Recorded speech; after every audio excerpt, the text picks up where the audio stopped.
So this was my second time going down to the Georgia State Capitol for Lobby Day.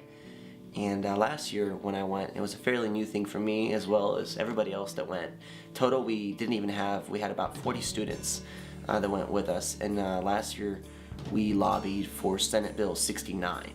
And with the 40 people that were lobbying for that, it actually was passed, which was a huge success because that was a groundswell that so many people would show up and lobby that.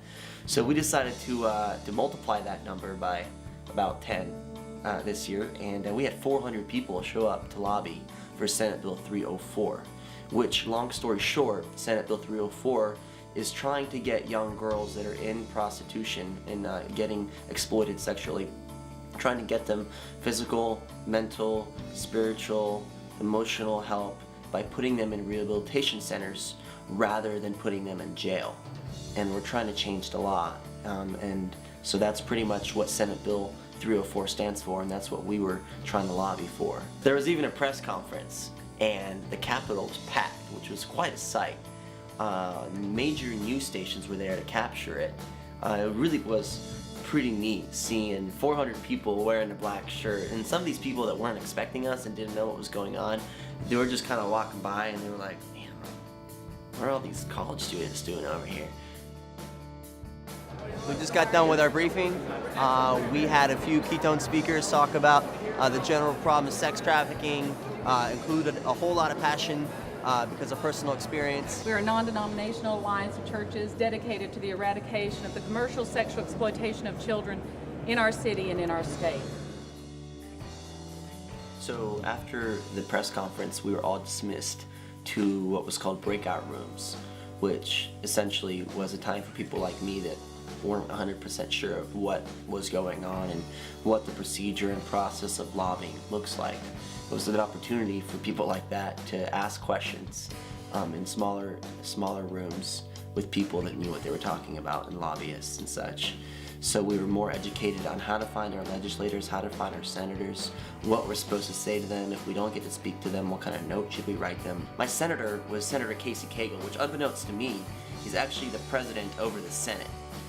Which pretty much means he's got a whole lot of power, which also meant he was always in the Senate. So I never actually, even though I was constantly looking for him, I never actually got to talk to him specifically.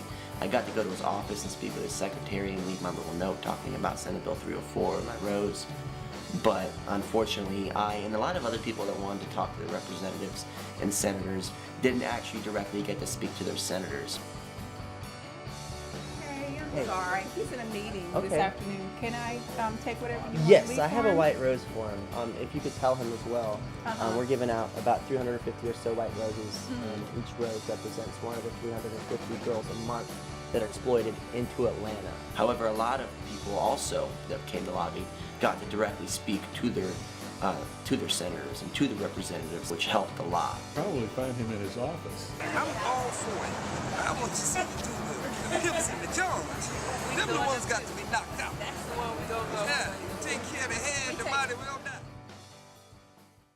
So we finally get to the end of the day, which is about 2 p.m. in the afternoon, and we see a group of people having like a mini conference outside of the Capitol. And it wasn't long before we realized that this is actually a group of people protesting in opposition to Senate Bill 304, which is a little discouraging off the bat because it's a little bit of conflict there. And what these people were claiming is that Senate Bill 304 is a slippery and dangerous road that we don't want to walk on. And they were claiming that Senate Bill 304 decriminalizes prostitution. I personally believe that if a 13-year-old girl, one way or another, is caught into the lifestyle of prostitution, when she gets caught in that, if she gets arrested, I believe that this 13-year-old girl is indeed a victim. She's not a criminal. So most of us, we've made our voice known. Our senators, our congressmen, our legislators, they know that these 400 people showed up to lobby for this one issue and this one bill. And whether or not 304 gets passed is a big deal. So we are waiting and hoping that something will happen.